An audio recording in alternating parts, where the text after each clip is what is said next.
Shalom, shalom.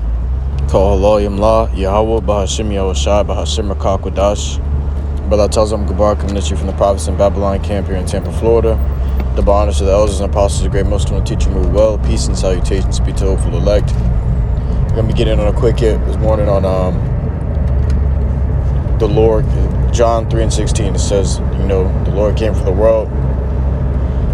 We're going to get some clarification on that, man, as to what that means. So, it's the book of John, chapter 3 and verse 16. I'm reading it verbatim. It says, "For God so loved the world that he gave his only begotten Son, that whosoever believeth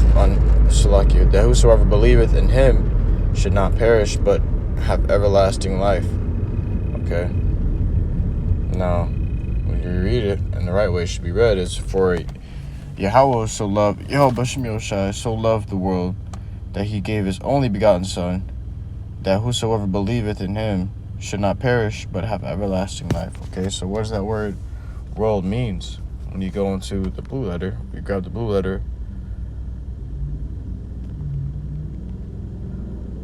and you go into the definition of world.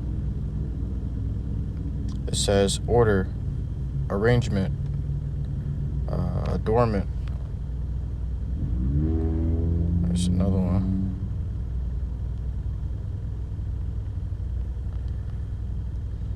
But yeah, it says order and arrangement.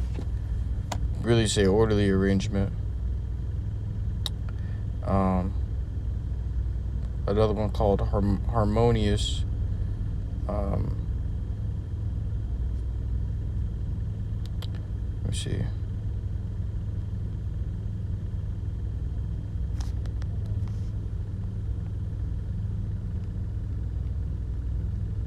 Let's go.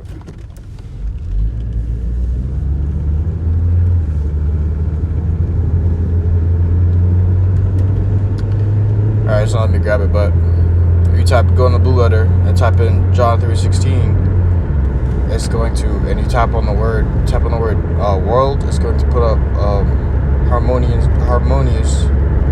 I forget the next word, but it goes into harmonious something. But it's pretty much the same thing as orderly arrangement. Basically, an order that's set up.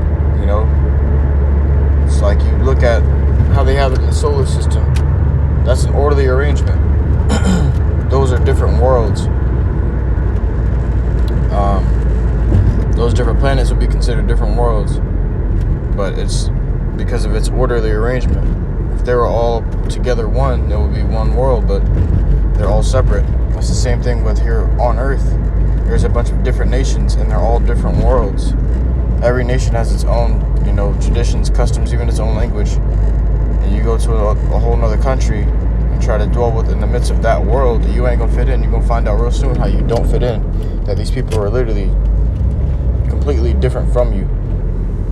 Their customs, their traditions, the things that they eat may not be the things that you eat.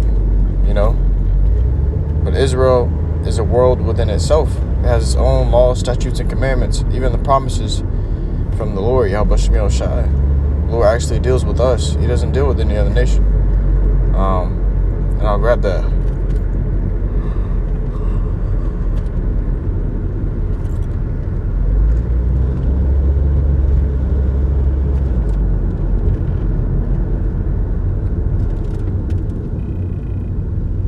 This is the book of Psalms, chapter 147, verse 20. Actually, let's start at verse 19. It says, "He sheweth his word unto Jacob," which is who? Israel. "His statutes and his judgments unto Israel.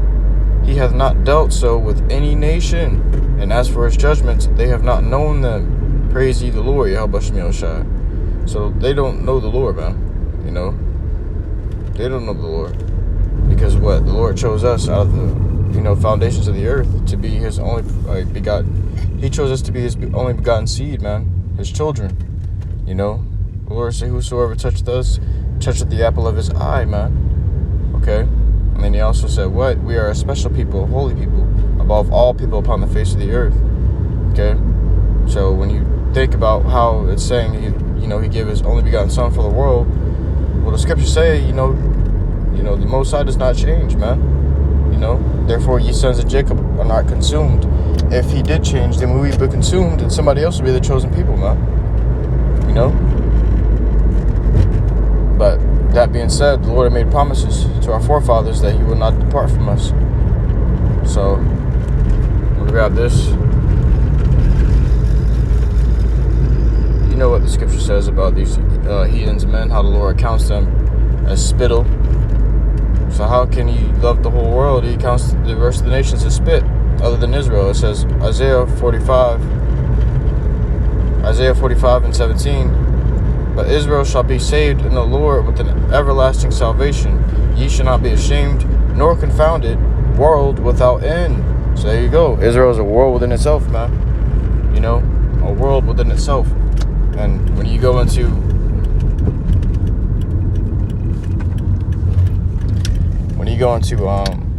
who the Lord came for, I'll grab it right here.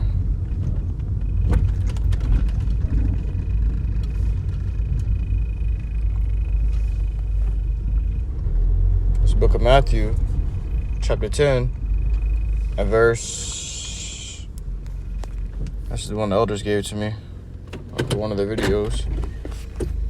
Matthew chapter 10 and verse 5. But these 12 YAHAWASHI sent forth and commanded them, saying, Go not into the way of the Gentiles, and into any city of the Samaritans enter ye not. So these are the heathens, man. It says, but go rather to the lost sheep of the house of Israel. And some of the lost sheep were Gentiles, considered Gentiles, you know. But